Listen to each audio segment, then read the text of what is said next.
बिस्मिल्लाहिर्रहमानिर्रहीम।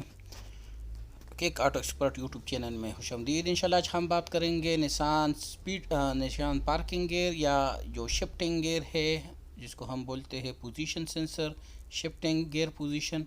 उसके बारे में हम बात करेंगे कि इसका लोकेशन किधर है और खोलने फिट करने का तरीक़ाकार क्या है। जब हम गियर लगाते हैं और डैशबोर्ड पर PRN या D नहीं आता है तो उसकी यही सेंसर ख़राब होता है। जब भी हम गियर लगाते हैं और डैशबोर्ड पर आपको जो P वाला, N वाला या D वाला जो अलामा होता है वो नज़र नहीं आ रहा, तो उसके लिए हम यही सेंसर चेंज करेंगे। इसको बोलते हैं gear shifting sensor, gear position sensor. यही लोकेशन है इसका, इसके बिल्कुल ऊपर जिधर कांचा लगा होता है इसी पर हम यही नट खोलेंगे। पहले 14 नंबर कांचे को हम उतारेंगे और फिर ये दो 10 नंबर के जो काबले है इसको हम खोलेंगे और उसको ऊपर की तरफ खींचेंगे तो ये खुल जाएगा।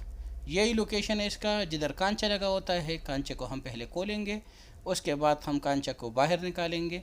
जो 10 के 2 बोल्ट है, 10 के 2 बोल्ट खोलेंगे और उसको हम आसानी से ऊपर की तरफ खींचेंगे और जो पीछ है, जो ग्रिप लगा होता है, ग्रिप को हम निकालेंगे। इसको कहते हैं गियर पोजीशन सेंसर या गियर शिफ्टिंग सेंसर। जब भी हम गियर लगाते हैं और हमें तबलोन पर, डैशबोर्ड पर जो PRND का जो अलामात है, जो लिखते हैं, जो हरूफ है वो नहीं आए, तो फिर हम यही सेंसर चेंज करेंगे और इसी सेंसर को हम चेंज करने से इसी मसले से हम दूर हो जाएंगे, हमारा मसला हल हो जाएगा। यही हसास है। इसी तरह गियर का जिधर गेज लगा होता है इसी तरफ से हम देखेंगे